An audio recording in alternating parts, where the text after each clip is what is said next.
siya bro, makaepekto ba sa anak kung ang ginikanan mobalhin og laing relihiyon? Affected ba ang anak? Kung ang ginikanan nimo nawa na ang nibalhin na laing tinihuan, dako yung epekto. Kaya nga naman, ang mga laing tinihuan di man sila motuong Mama Mary.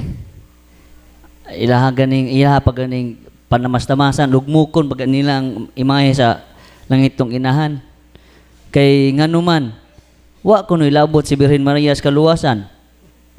Pero kung imong basahon ang Pinadayag chapter 12, si Mama Mary maoy hinungdan sa kaluwasan sa tibuok kalibutan. Nagsabak siya sa ni Kristo niya, ni kaaway man dai ni Mama Mary. Kinsa may kaaway ni Mama Mary sumala sa Revelation chapter 12, ang yawa.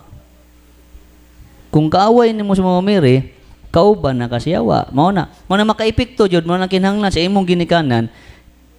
Basi mao po na mission nimo, o mao mo nagihatag nga hagit si mo sa Ginoo, ikaw may mukatikay sa imuhang ginikanan.